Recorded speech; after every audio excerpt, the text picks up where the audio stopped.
Hi ನಮಸ್ತೆ welcome back to my channel Vidyaraj blogs in Kannada.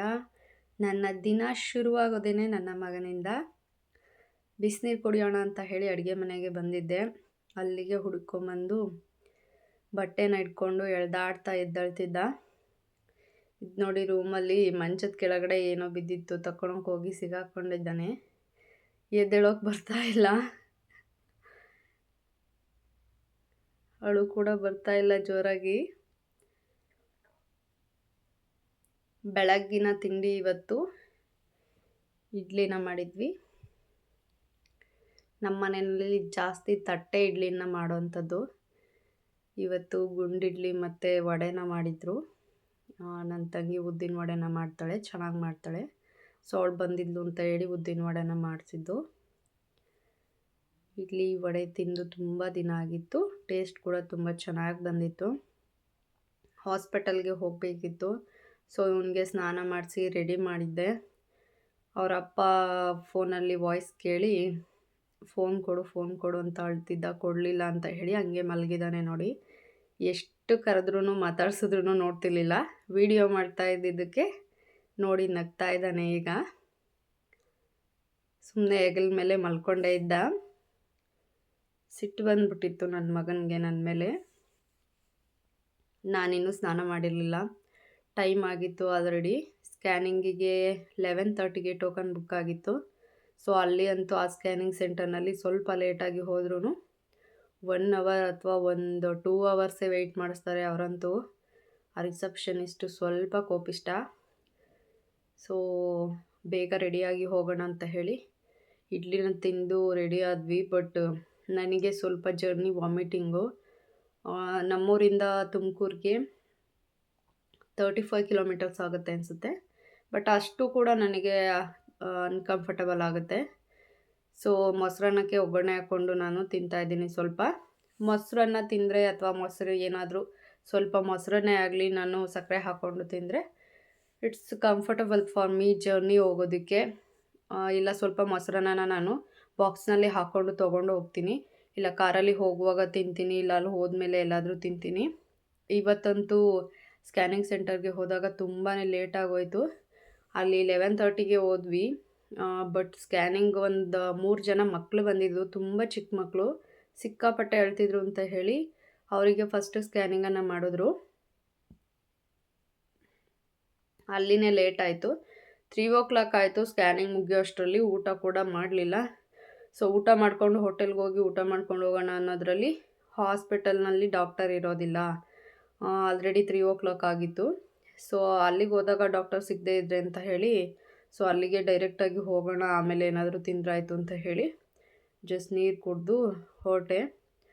ಅಲ್ಲಿ ಹೋದಾಗ ಡಾಕ್ಟರ್ ಇದ್ದರು. ಸದ್ಯಕ್ಕೆ ಇನ್ನೊಂದು 4 ಜನ ಪೇಷಂಟ್ ಇದ್ವಿ ಅನಿಸುತ್ತೆ. ನಾನಾದಮೇಲೆ ಇನ್ನೊಬ್ಬರು ಬಂದರು ಪೇಷಂಟು.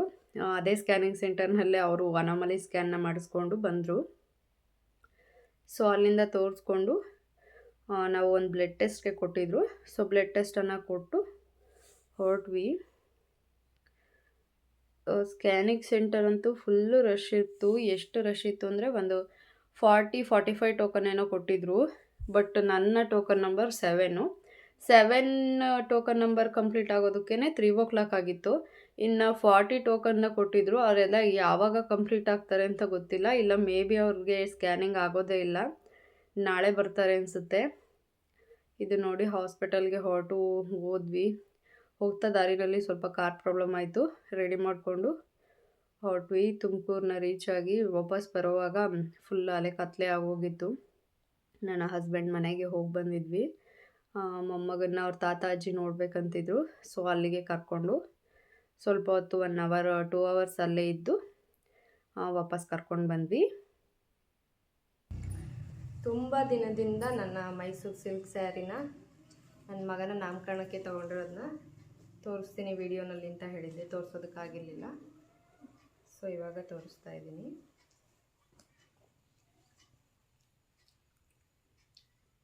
ನೋಡಿ, ರಾಯಲ್ ಬ್ಲೂ ಕಲರು. ರಾಯಲ್ ಬ್ಲೂಗಿಂತ ಸ್ವಲ್ಪ ಡಾರ್ಕ್ ಇದೆ ಕಲರ್ ಕಾಂಬಿನೇಷನ್. 2 ಕಲರ್ ಇದೆ ಈ ರೀತಿಯಾಗಿ. ಸ್ಟ್ರೈಪ್ ಬಂದಿದೆ ಕೆಳಗಡೆ ಹಾಫ್ ಸ್ಯಾರಿಗೆ. ಹಾಫ್ ಸ್ಯಾರಿ ಪ್ಲೇನ್ ಇದೆ.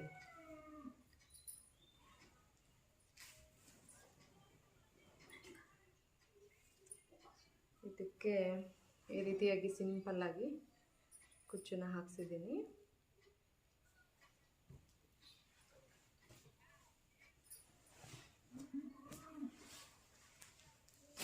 ಸೆರಗು ಈ ರೀತಿ ಇದೆ.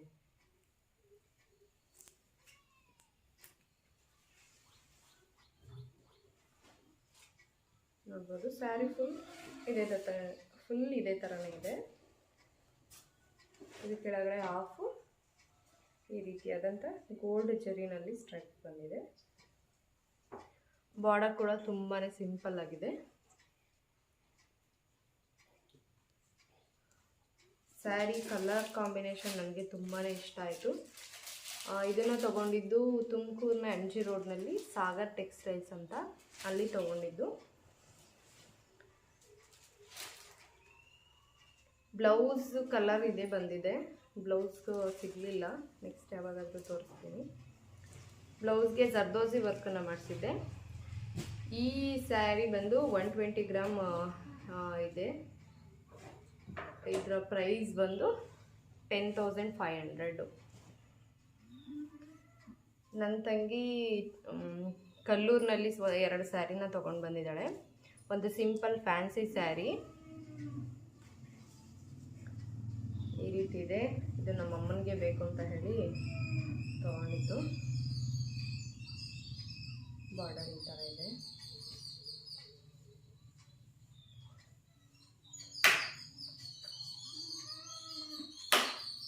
ಇದು ಬ್ಲೌಸು. ಇದರ ಪ್ರೈಸು 560 ರುಪೀಸು. KV ಚಂದ್ರಯ್ಯ ಸೀರೆ ಮಹಲ್, ರೇಷ್ಮೆ ಮಹಲ್ ಅಂತ ಇದೆಯಲ್ಲ, ಅಲ್ಲಿ ತೊಗೊಂಡಿದ್ದಂಥ ಸ್ಯಾರಿ ಇದು.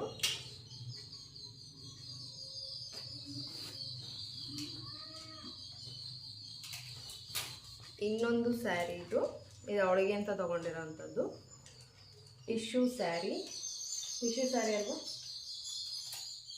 ಇದಂತೂ ತುಂಬಾ ಚೆನ್ನಾಗಿದೆ. ಇದರಲ್ಲಿ ಹಾಫ್ ಸ್ಯಾರಿನ ಹೊಲಿಸ್ಕೋಬೇಕಂತ ಹೇಳಿ ತೊಗೊಂಡಿದ್ದಾಳೆ ಅವಳು. ನೋಡ್ಬೋದು ಪಿಸ್ತಾ ಗ್ರೀನ್ ಮತ್ತು ಬ್ಲೂ ಕಲರ್ ಕಾಂಬಿನೇಷನ್ನು ತುಂಬ ಸಖತ್ತಾಗಿದೆ. ನನಗಂತೂ ತುಂಬ ಇಷ್ಟ ಆಯಿತು. ಹಾಗೆ ವೆಯ್ಟ್ ಕೂಡ ಇದೆ, ತುಂಬಾ ವೆಯ್ಟ್ ಇದೆ. ನೋಡಿದ್ರೆ ಪ್ಯೂರ್ ಕಂಚಿ ಸ್ಯಾರಿ ಥರ ಕಾಣಿಸುತ್ತೆ.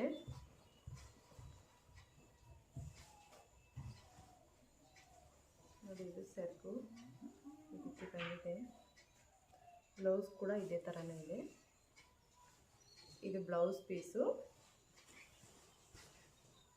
ಇದು ಸೆರಗು. ತುಂಬ ರಿಚ್ಚಾಗಿ ಕಾಣಿಸುತ್ತೆ. ಫುಲ್ ಸ್ಯಾರಿ ಇದೇ ಥರ ಇದೆ.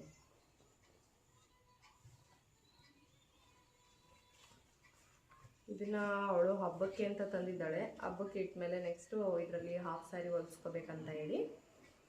ತುಂಬಾ ಚೆನ್ನಾಗಿದೆ ಇದು. ಹಾಗೆ KV ಚಂದ್ರಯ್ಯ ಅವರ ಶಾಪ್ನಲ್ಲಿ ಸಿಕ್ಕಾಪಟ್ಟೆ ಹ್ಯೂಜ್ ಕಲೆಕ್ಷನ್ಸ್ ಇದೆ ಅಂತ ಹೇಳಿದ್ಲು. ಕಲ್ಲೂರಿಗೆ ಹೋಗಿ ಯಾರಾದರೂ ಸ್ಯಾರಿ ತೊಗೊಳೋರಿದ್ರೆ ಆ ಒಂದು ಶಾಪ್ಗೆ ಹೋಗಿ, ಹಾಗೆ ಇನ್ನೊಂದು ದೇವರ ಮನೆ ಅಂತ ಹೇಳಿ ಹೋಗಿದ್ಲು. ಅಲ್ಲಿ ಅವರ ಸಿಸ್ಟರ್ ಕೂಡ ತೊಗೊಂಡ್ರಂತೆ. ಅಲ್ಲಿ ಕೂಡ ತುಂಬ ಚೆನ್ನಾಗಿತ್ತು ಅಂತ ಹೇಳಿದ್ಲು. ಕಲ್ಲೂರಿನಲ್ಲಿ ತುಂಬಾ ಸ್ಯಾರಿ ಶಾಪ್ಸ್ ಇದೆ. ಯಾರಾದರೂ ಹೋಗೋರಿದ್ರೆ ಹೋಗಿ. ಇದಿಷ್ಟು ಸ್ಯಾರೀಸು. ಇದರ ಪ್ರೈಸ್ ಎಷ್ಟು ಕೋಮಲಾ? 4,700. ತುಂಬ ಚೆನ್ನಾಗಿದೆ. ನನ್ನ ತಂಗಿ ಮಗ ಬಂದರೆ ಅಂತೂ ಇವರಿಬ್ರು ಜಗಳ ಬಿಡಿಸೋದೇ ಆಗುತ್ತೆ. ಇವನು ಏನು ಕೈಯಲ್ಲಿ ಇಟ್ಕೊಂಡಿರ್ತಾನೋ ಅದನ್ನು ಅವ್ನು ಕಿತ್ಕೊಂಡ್ಬಿಡ್ತಾನೆ. ಇವನ ಹತ್ರ ಎಷ್ಟೇ ಇದ್ರೂ ಕೂಡ ನನ್ನ ಮಗ ಅವನ ಹತ್ರ ಇರೋವಂಥದ್ದನ್ನೇ ತೊಗೊಳೋದಕ್ಕೆ ಹೋಗ್ತಾನೆ. ಬಟ್ ಅವ್ನು ಕೊಡೋದಿಲ್ಲ. ಎಷ್ಟೇ ರಿಕ್ವೆಸ್ಟ್ ಮಾಡ್ಕೊಂಡು ಕೇಳ್ಕೊಂಡ್ರು ಅವ್ನು ಚಿಕ್ಕವನು ಕೊಡಪ್ಪ ಅಂತ ಎಲ್ಲ ಕೇಳಿದ್ರು ಕೊಡೋದಿಲ್ಲ. ಸೊ ಇಬ್ಬರು ಅಳ್ತಾ ಇರ್ತಾರೆ, ಒಬ್ರನ್ನೊಬ್ರು ಜಗಳ ಮಾಡಿಕೊಂಡು. ಇಲ್ಲಿ ಅಮ್ಮ ಹುರ್ಗಾಳ ಸಾಮಾನು ಖಾಲಿ ಆಗಿತ್ತು. ಅಂದರೆ ಧನಿಯಾ ಪೌಡರು, ಹಳ್ಳಿ ಕಡೆ ಹುರ್ಗಾಳ ಪೌಡರ್ ಅಂತ ಹೇಳಿ ಮಾಡ್ಕೊಳ್ತಾರೆ ಎಲ್ಲ ಮಿಕ್ಸ್ ಮಾಡಿ. ಕೆಲವರು ಖಾರದ ಪುಡಿನೂ ಕೂಡ ಇದಕ್ಕೆ ಮಿಕ್ಸ್ ಮಾಡ್ತಾರೆ. ನಮ್ಮ ಕಡೆ ಆಗಿ ಮಾಡೋದಿಲ್ಲ. ಸಾಂಬಾರು ಪೌಡರು ಸಪ್ರೇಟ್ ಇರುತ್ತೆ, ಖಾರದ ಪುಡಿ ಸಪ್ರೇಟು, ಈ ಧನಿಯಾ ಪೌಡರ್ ಸಪ್ರೇಟ್ ಮಾಡ್ಕೊಂಡಿರ್ತಾರೆ ಸಾಂಬಾರಿಗೆ. ಓ, ಕಡಲೆಕಾಯಿನ ಜೋಡಿಸ್ತಿದೀಯಾ? ಓ, ಓಕೆ, ವೆರಿ ಗುಡ್. 1 2 3 4 ಹೇಳ್ಕೊಂಡು ಜೋಡಿಸು. ಹ್ಞೂ ಹ್ಞೂ ಹ್ಞೂ ಹ್ಞೂ ಹ್ಞೂ ಅಷ್ಟೇನಾ ನಿನಗೆ ಬರೋದು? ಅಷ್ಟೇನಾ ಸ್ಕೂಲಲ್ಲಿ ಹೇಳ್ಕೊಟ್ಟಿರೋದು? ಏನು ನಿಮ್ಮ ಸ್ಕೂಲ್ ಹೆಸರು? ಆ? ಹ್ಞೂ ಹ್ಞೂ ಇಂಡಿಯನ್ ಪಬ್ಲಿಕ್ ಸ್ಕೂಲ್. ಓಕೆ, ನಿಮ್ಮ ಮ್ಯಾಮ್ ಹೆಸರೇನು? Anita ma'am, Shailaja ma'am. ನಿನ್ನ ಫ್ರೆಂಡ್ಸ್ ಹೆಸರೇನು? ಅನನ್ಯ. ಹಾಂ, okay. What is your name? What is your father name? What is your mother name? ಅಮ್ಮ. ಅಮ್ಮಂಗೆ ಹೆಸರಿಲ್ವಾ?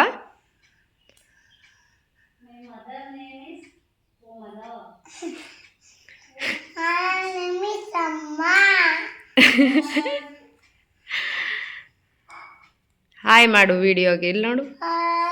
Hi friends. ಹಾಂ, ಯಾಕೆ ಇವತ್ತು ಸ್ನಾನ ಮಾಡಿಲ್ಲ? ಸ್ನಾನ ಮಾಡಬೇಕಲ್ವಾ?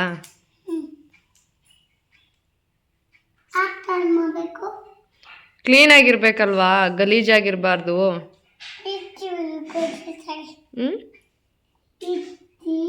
ಹ್ಞೂ ಅದಕ್ಕೆ ಸ್ನಾನ ಮಾಡಬೇಕು. ಹ್ಞೂ ಓಕೆ, ಬಾಯ್. ಹ್ಞೂ ಹಾಸ್ಪಿಟಲ್ಗೆ ಹೋದಾಗ ವಿಡಿಯೋನ ಮಾಡ್ಕೊಳ್ಳೋದಕ್ಕಾಗಲಿಲ್ಲ. ಆ ಸ್ಕ್ಯಾನಿಂಗ್ ಸೆಂಟರ್ನಲ್ಲಿನೇ ಸಿಕ್ಕಾಪಟ್ಟೆ ರಶ್ ಇತ್ತು. ಹಾಸ್ಪಿಟಲ್ಗೆ ಹೋದಾಗ 3 o'clock ಆಗಿತ್ತು. ಇನ್ನೇನು ಡಾಕ್ಟರ್ ಹೊರಡೋ ಟೈಮು. ಸೊ ಬೇಗ ಹೋದ್ವಿ. ನಾನೇ ಲಾಸ್ಟ್ ಅನಿಸುತ್ತೆ. ನಾನಾದಮೇಲೆ ಇನ್ನೊಬ್ಬರು ಪೇಷಂಟ್ ಬಂದರು ಅಷ್ಟೇ. ಸ್ಕ್ಯಾನಿಂಗ್ ಮಾಡಿಸಿದ್ದು ಕಲ್ಪತರು ಸ್ಕ್ಯಾನಿಂಗ್ ಸೆಂಟರ್, ತುಮಕೂರು. ಸಿಕ್ಕಾಪಟ್ಟೆ ರಶ್ ಇರುತ್ತೆ. ರಶ್ ಅನ್ನೋದಕ್ಕಿಂತ ತುಂಬಾ ಸ್ಲೋ ಆಗಿ ಸ್ಕ್ಯಾನಿಂಗನ್ನು ಮಾಡ್ತಾರೆ.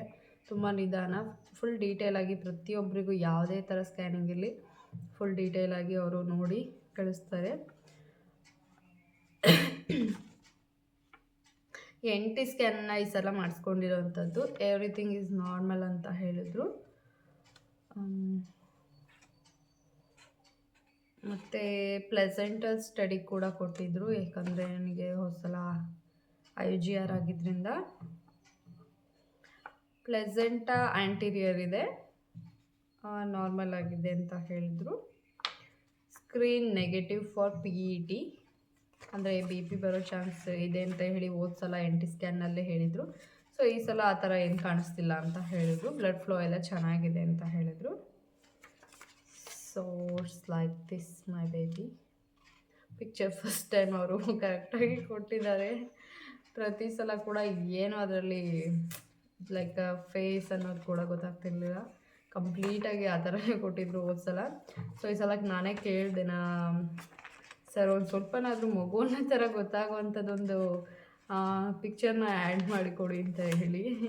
ಓಕೆ ಅಂದರು. ಡಾಕ್ಟರ್ ಕೂಡ ತುಂಬಾ ಕೂಲ್ ಅವರು. ಎಷ್ಟು ಅಂತಂದರೆ ಫುಲ್ ಸಮಾಧಾನವಾಗಿ ಅಲ್ಲೇ ನಾನೇನಾದರೂ ಕೇಳ್ತಾ ಇದ್ದರೆ ಅಲ್ಲಿನೇ ರೆಸ್ಪಾನ್ಸ್ ಮಾಡ್ತಾ ಇರ್ತಾರೆ.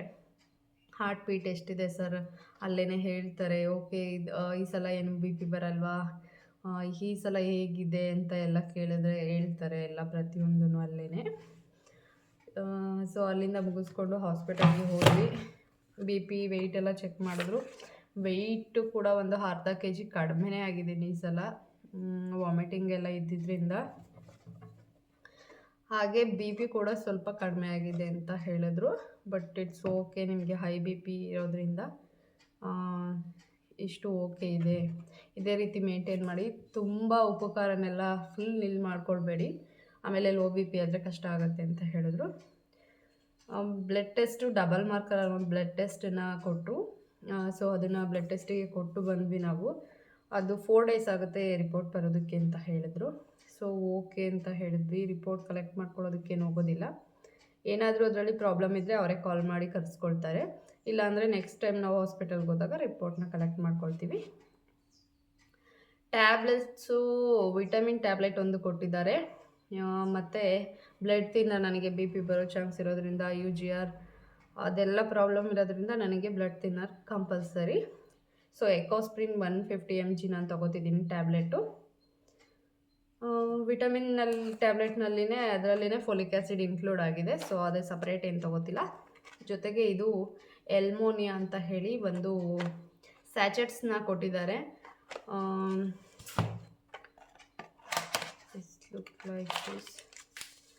ಈ ರೀತಿ ಒಂದು ಸ್ಯಾಚೆಟ್ಸು. ಬೇಬಿ ಮೂಮೆಂಟ್ಸ್ ಏನಾರು ಆಗಲಿಲ್ಲ ಅಂತಂದರೆ, ಸರಿಯಾಗಿ ಆಗ್ತಿಲ್ಲ ಗೊತ್ತಾಗ್ತಿಲ್ಲ ಅಂತ ಹೋದಾಗ ಕೊಡ್ತಾರೆ ನೋಡಿ ಲಾಸ್ಟಲ್ಲಿ, ಅದನ್ನು ಇವಾಗಲೇ ಕೊಟ್ಟಿದ್ದಾರೆ ನನಗೆ. ಮಗುಗೆ ಆಕ್ಸಿಜನ್ ಸಪ್ಲೈ ಚೆನ್ನಾಗಿ ಆಗುತ್ತೆ, ಬಾಡಿ ಫುಲ್ ಆಕ್ಸಿಜನ್ ಸಪ್ಲೈ ಅಂತ ಹೇಳಿ ಇವಾಗಿಂದಾನೆ ತೊಗೊಳೋದಕ್ಕೆ. ಇದು ಒಂದು ಸ್ಯಾಚೆಟ್ನ 1 ಫುಲ್ ಗ್ಲಾಸ್ ವಾಟರ್ಗೆ ಪೋರ್ ಮಾಡಿಕೊಂಡು ಮಿಕ್ಸ್ ಮಾಡಿ ಕುಡಿಯೋವಂಥದ್ದು.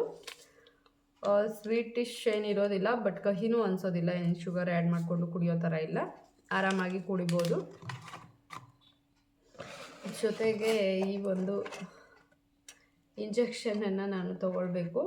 It is also blood thinner. ಇದು ಕೂಡ ಒಂದು ಬ್ಲಡ್ ಥಿನ್ನರೇನೆ. ವಸ್ತು ತುಂಬಾ ಹೈ ಬಿ ಪಿ ಕಂಟ್ರೋಲ್ಡ್ ಆಗಿರೋದಿಲ್ಲ. ಯಾರಿಗೆ ಪ್ರಿಯಕ್ಲಾಂಪ್ಸಿಯಾ ಅನ್ನೋದು, ಹೈ ಬಿ ಪಿ ಅನ್ನೋದಕ್ಕಿಂತ ನಂದು ಪ್ರಿಯಕ್ಲಾಂಪ್ಸಿಯಾ. ಬಿ ಪಿ ಜೊತೆಯಲ್ಲಿ ಯೂರಿನಲ್ಲಿ ಪ್ರೋಟೀನ್ ಅನ್ನೋಂಥದ್ದು ಕಾಣಿಸ್ಕೊಳ್ಳುತ್ತೆ, ಆಲ್ಬುಮಿನ್ ಅಂತ ಹೇಳಿ. ಅದು ಯಾವಾಗ ಪಾಸಿಟಿವ್ ಇರುತ್ತೆ, ಸೊ ಅದನ್ನು ಪ್ರಿಯಕ್ಲಾಂಪ್ಸಿಯಾ ಅಂತ ಹೇಳಿ ಕನ್ಸಿಡರ್ ಮಾಡ್ತಾರೆ. ಸೊ ಇಂಜೆಕ್ಷನ್ ಯಾವ ರೀತಿ ಇದೆ ಅಂತ ತೋರಿಸ್ತೀನಿ ನೋಡಿ. ಈ ರೀತಿ ಒಂದು ಇಂಜೆಕ್ಷನ್ ಹೆಪ್ಯಾರಿನ್ ಅಂತ ಹೇಳಿ, ಪ್ಯಾರಿಯಪ್ 40 mg ಇದು. So looks like this. ಇದರಲ್ಲಿ ಪ್ರೀ ಫಿಲ್ಡ್ ಇರುತ್ತೆ, ಇಂಜೆಕ್ಷನ್ ಮೊದಲೇ ಫಿಲ್ ಆಗಿರುತ್ತೆ. ಈ ರೀತಿ ಓಪನ್ ಮಾಡಿಕೊಂಡು ಜಸ್ಟ್ ನಾವೇನೇ ತೊಗೊಳ್ಳೋವಂಥದ್ದು. ಇನ್ಸುಲಿನ್ನ ತೊಗೊಳ್ತಾರಲ್ಲ ಶುಗರ್ ಪೇಷಂಟ್ಸ್ ಎಲ್ಲ, ಸೊ ಆ ರೀತಿ ತೊಗೊಳ್ಬೇಕು. ಹೊಟ್ಟೆಗೆ ಮತ್ತು ಇನ್ನರ್ ಥೈಸ್ಗೆ ತೊಗೊಳ್ಬೋದು. ಎಲ್ಲಿ ಮಸಲ್ಸ್ ಜಾಸ್ತಿ ಇರುತ್ತೆ, ಸೊ ಲೈಕ್ ಆ ಥರ ತೊಗೊಳ್ಬೋದು. ಸೊಂಟಕ್ಕೆ ಎಲ್ಲ ತೊಗೊಳೋದಲ್ಲ. ಸೊ ನಾನು ಹೊಟ್ಟೆಗೆ ಮತ್ತು ಇನ್ನರ್ ಥೈಸ್ಗೆ ಮಾತ್ರ ತೊಗೊಳ್ತೀನಿ. ಇದನ್ನು ನಾನೇ ತೊಗೊಳ್ಳೋವಂಥದ್ದು. ಸಲ ಇದನ್ನು ಸೇಮ್ NT ಸ್ಕ್ಯಾನ್ ಆದಮೇಲೆ 13 ವೀಕ್ಸಿಂದ ನನಗೆ ಅಪ್ ಟು ಡೆಲಿವರಿವರೆಗೂ ತೊಗೊಂಡಿದ್ದೆ. ಇದನ್ನು ಡೆಲಿವರಿ ಆದಮೇಲೆ ಕೂಡ 7 ಡೇಸ್ ತೊಗೊಂಡಿದ್ದೀನಿ ಇದನ್ನು. ಬಟ್ ಆದ್ರೂ ಏನೂ ಮಾಡೋಕ್ಕಾಗಲಿಲ್ಲ, ಸೇಮ್ ರಿಪೀಟ್ ಆಯಿತು. ಬಿ ಪಿ ಬಂತು, ಕಂಟ್ರೋಲ್ ಮಾಡೋಕ್ಕಾಗಲಿಲ್ಲ. ಸೊ ಈ ಸಲ ಹಂಗೆ ಕೊಟ್ಟಿದ್ದಾರೆ, ತೊಗೊಳ್ಳೇಬೇಕು ಅಂತ ಹೇಳಿದ್ದಾರೆ. ಸೊ ನಾವು ತೊಗೊಳ್ದೆ ಮತ್ತೆ ಏನಾದರೂ ಪ್ರಾಬ್ಲಮ್ ಆದರೆ ಅಟ್ಲೀಸ್ಟ್ 7 ಮಂತ್ಸ್ ಇಟ್ಸ್ ಓಕೆ. ಮಗು ಕೂಡ ಡೆಲಿವರಿ ಆಯಿತು, ಚೆನ್ನಾಗಿದೆ, ಎವ್ರಿಥಿಂಗ್ ಈಸ್ ಓಕೆ. ಅದಕ್ಕೂ ಮುಂಚೆ ಏನಾದರೂ ಆದರೆ ಏನು ಮಾಡೋದಕ್ಕಾಗೋದಿಲ್ಲ ಅಲ್ವಾ. ಸೊ ನಾವೇನೋ ಅಂದ್ಕೊಂಡು ಮೆಡಿಸನ್ನ ಸ್ಟಾಪ್ ಮಾಡೋ ಅಂಥದ್ದು, ನಾವೇ ಸೆಲ್ಫ್ ಮೆಡಿಕೇಷನ್ನ ಮಾಡ್ಕೊಳ್ಳೋ ಅಂಥದ್ದು ಅಷ್ಟು ಒಳ್ಳೆಯದಲ್ಲ ಅಂತ ಹೇಳಿ ಕೊಟ್ಟಿರೋದನ್ನು ತೊಗೊಳ್ತಾ ಇದ್ದೀನಿ. ಸೊ ನೆಕ್ಸ್ಟು 1 ಮಂತ್ ಆದಮೇಲೆ ನನಗೆ ಮತ್ತೆ ಬರೋದಕ್ಕೆ ಹೇಳಿದ್ದಾರೆ. ಸ್ಕ್ಯಾನಿಂಗ್ ಏನಿರೋದಿಲ್ಲ, 4 ಮಂತ್ ಕಂಪ್ಲೀಟ್ ಆಗುತ್ತೆ ನೆಕ್ಸ್ಟ್ ಮಂತ್, ಆವಾಗ ಬರೋದಕ್ಕೆ ಹೇಳಿದ್ದಾರೆ. 4 ಮಂತ್ನಲ್ಲಿ ಯಾರಿಗೂ ಕೂಡ ಸ್ಕ್ಯಾನಿಂಗ್ ಹೇಳೋದಿಲ್ಲ. ನೆಕ್ಸ್ಟು 5 ಮಂತ್ ಕಂಪ್ಲೀಟ್ ಆದಾಗ ಅನಾಮಲಿ ಸ್ಕ್ಯಾನ್ ಅಂತ ಇರುತ್ತೆ, ಆವಾಗ ಹೋಗಬೇಕು ಸ್ಕ್ಯಾನಿಂಗಿಗೆ. ಸೊ ಇದಿಷ್ಟು ಹಾಸ್ಪಿಟಲ್ನಲ್ಲಿ ನಡೆದಿದ್ದು. ಹಾಸ್ಪಿಟಲಿಂದ ಬರೋ ಅಷ್ಟರಲ್ಲೇ ಕತ್ಲೆ ಆಗೋಗಿತ್ತು. ಸೊ ಈ ವ್ಲಾಗ್ನ ಇಲ್ಲಿಗೆ ಎಂಡ್ ಮಾಡ್ತಾ ಇದ್ದೀನಿ. Thanks for watching.